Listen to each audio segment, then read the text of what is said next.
आकाशवाणी भोपाल से प्रस्तुत हैं प्रादेशिक समाचार।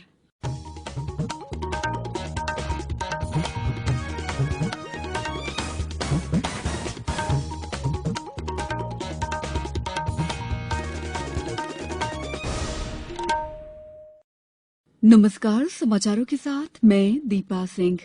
पहले एक अपील।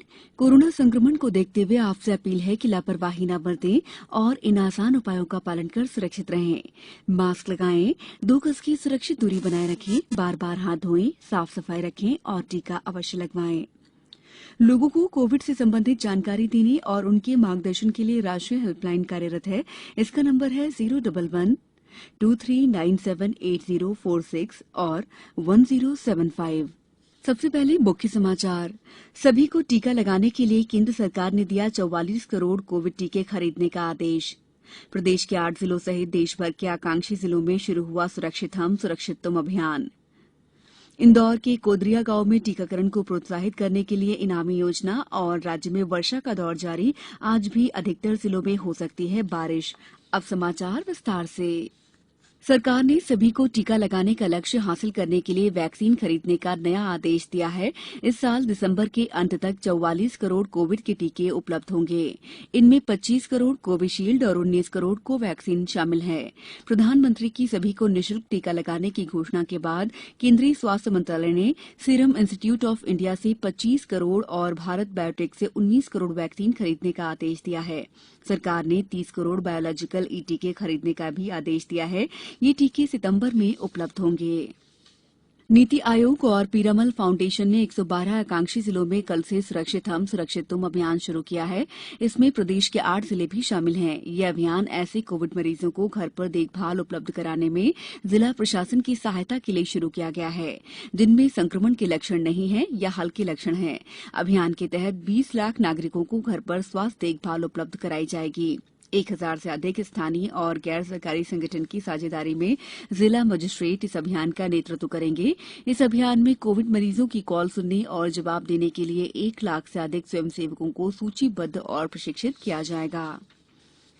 कोरोना संक्रमण से रोजगार धंधे सहित अन्य क्षेत्रों में आई गिरावट के कारण नागरिकों को नगरीय निकायों के करों और उपभोक्ता प्रभारों के भुगतान में आ रही कठिनाई के मद्देनजर राज्य सरकार ने विभिन्न करों के अधिभार में छूट देने का निर्णय लिया है। संपत्ति कर के अधिभार में श्रेणीवार 25 से 100% की छूट मिलेगी। इसी तरह की छूट भू भाटक किराए और जल उपभोक्ता प्रभार और जलकर में भी दी जाएगी। 31 अगस्त तक लंबित देय राशि का भुगतान करने वाले लोगों को ही ये छूट मिलेगी। ये छूट मात्र अधिभार पर लागू होगी। प्रदेश में समर्थन मूल्य पर मूंग का उपार्जन 15 जून से आरंभ कर दिया जाएगा। ग्रीष्मकालीन मूंग के दामों में आ रही कमी को देखते हुए न्यूनतम समर्थन मूल्य 7,196 रुपए प्रति क्विंटल निर्धारित किया गया है। खरीदी 90 दिन जारी रहेगी। प्रदेश के 25 जिलों में 4,77,000 हेक्टेयर में ग्रीष्मकालीन मूंग होती है। इस वर्ष 6,56,000 मीट्रिक टन मूंग उत्पादन संभावित है। भारतीय खाद्य निगम एफसीआई रिश्वत मामले में सीबीआई की एक टीम ने जबलपुर के 3 ट्रांसपोर्टर्स के यहां 5 घंटे तक कार्रवाई की।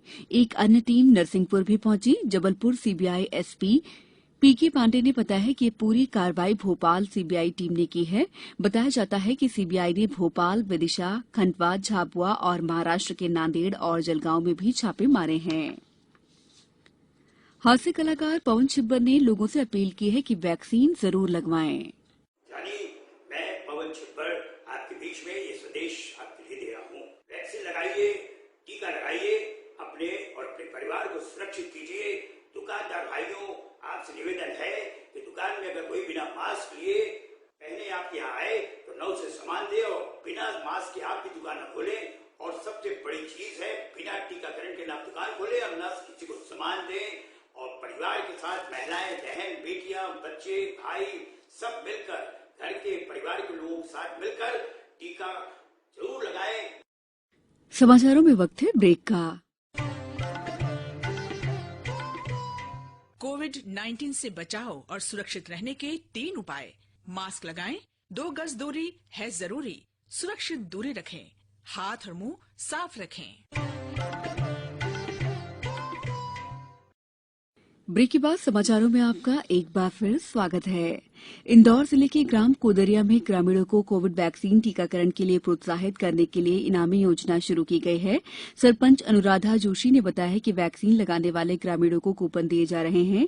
20 जून को इनामी योजना का परिणाम घोषित किया जाएगा। इनमें पहला पुरस्कार वॉशिंग मशीन, दूसरा कूलर और तीसरा मिक्सर रखा गया है। इसके अलावा भी अन्य प्रोत्साहन पुरस्कार रखे गए हैं। प्रदेश में बीते 24 घंटों में कोरोना के 535 नए प्रकरण आए हैं, जबकि 1376 व्यक्ति स्वस्थ हुए हैं। राज्य में सक्रिय मरीजों की संख्या 7983 रह गई है।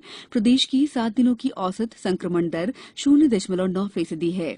प्रदेश में 7 जिलों में कोरोना के 10 से अधिक नए प्रकरण आए हैं। इंदौर में 179, भोपाल में 124, जबलपुर में 46, रतलाम में 13, ग्वालियर में 12, खरगोन में 11 और अनूपपुर में 11 नए प्रकरण सामने आए हैं। देश के केवल 5 जिलों इंदौर, भोपाल, जबलपुर, रतलाम और बैतूल जिलों में 1% से अधिक साप्ताहिक संक्रमण दर है। वहीं 6 जिलों अलीराजपुर, भिंड, छतरपुर, कटनी, सिंगरौली, टीकमगढ़ में कोरोना का कोई प्रकरण नहीं आया है। अलीराजपुर कोरोना मुक्त है। इंदौर जिले में प्रदेश की सबसे बड़ी सब्जी मंडी में आज से 3 दिवसीय टीकाकरण शिविर का आयोजन किया जा रहा है। सतना में आज से पूरा बाजार खुलेगा। मंदसौर में 6 व्यक्ति संक्रमित मिले, जबकि 35 व्यक्ति स्वस्थ होकर घर लौटे। श्योपुर में एक भी पॉजिटिव मरीज नहीं आया है। वहीं 11 मरीज डिस्चार्ज हुए हैं। धार में 4 नए मरीज मिले, जबकि 21 रोगी ठीक हुए हैं। शाजापुर में 6 व्यक्तियों की रिपोर्ट पॉजिटिव आई और 40 मरीजों को डिस्चार्ज किया गया। खंडवा में 15 बच्चों को मुख्यमंत्री कोविड-19 बाल कल्याण योजना का लाभ दिलाया जा रहा है। प्रदेश में पिछले एक सप्ताह से प्री मानसून गतिविधियों के चलते लगातार बारिश का दौर जारी है। कल भी राजधानी भोपाल को शाम से देर रात तक बारिश ने तरबतर कर दिया, जबकि प्रदेश के कटनी, छिंदवाड़ा और देवास समेत कई हिस्सों में जोरदार बारिश हुई है। मौसम विभाग ने अगले 24 घंटों के दौरान जबलपुर, होशंगाबाद, भोपाल संभाग के जिलों में और बुरहानपुर, खंडवा, खरगोन, बड़वानी, धार, इंदौर, शाजापुर, अनूपपुर, शहडोल, डिंडौरी में वर्षा या गरज चमक के साथ बौछारें पड़ने की संभावना है। माना जा रहा है कि 20 जून तक प्रदेश में मानसून दस्तक दे देगा। भारत और श्रीलंका के बीच 3 एकदिवसीय और 3 2020 मैचों की श्रृंखला का कार्यक्रम घोषित हो गया है। 3 एकदिवसीय मैच 13, 16 और 18 जुलाई को खेले जाएंगे। वहीं 2020 श्रृंखला का पहला मैच 21 जुलाई को, दूसरा 23 जुलाई और तीसरा और अंतिम मैच 25 जुलाई को खेला जाएगा। अब कुछ समाचार संक्षेप में। सरकार ने कोविड-19 संक्रमण के कारण मृत सरकारी कर्मचारियों के परिजनों को जल्द पेंशन देने के निर्देश दिए हैं। सैनिक स्कूल रीवा के 18 छात्रों का वर्ष 2020-21 के दौरान राष्ट्रीय रक्षा अकादमी और नौसेना अकादमी में चयन हुआ है। शिक्षा का अधिकार कानून के तहत निजी स्कूलों की प्रथम कक्षा में निःशुल्क प्रवेश के लिए ऑनलाइन आवेदन 10 जून से किए जा सकेंगे। कोरोना संक्रमण की प्रभावी रोकथाम के लिए 4 राज्यों में अंतर्राज्यीय बस सेवा का परिवहन अब 15 जून तक के लिए स्थगित कर दिया गया है। सरकार ने विद्युत कंपनियों में कार्यरत सभी कर्मचारियों की समस्याओं का निराकरण 15 जुलाई तक करने के निर्देश दिए हैं। भोपाल के स्वयंसेवी संगठन कोरोना जागरूकता के लिए कल से बाजार खुलने के साथ ही जागरूकता में सहयोग करेंगे। डिंडौरी कलेक्टर ने लोक निर्माण विभाग, आरएएस विभाग और पीएचई विभाग द्वारा किए जा रहे निर्माण कार्यों में अनिवार्य रूप से वृक्षारोपण करने के निर्देश दिए हैं। खंडवा में 16 जून से 15 अगस्त तक मत्स्याखेट प्रतिबंधित रहेगा। बैतूल के मुल्ताई में सड़क किनारे खड़े ट्रक से बाइक की टक्कर में 3 लोगों की घटनास्थल पर मौत हो गई। आगर मालवा के सालरिया गौअभ्यारण्य परिसर में वन विभाग द्वारा 10 हेक्टेयर में बायोडायवर्सिटी पार्क बनाया जाएगा। बुलेटिन के अंत में आप सभी से एक अपील, मास्क और 2 गज की दूरी, हाथ धोना भी है जरूरी। नमस्कार।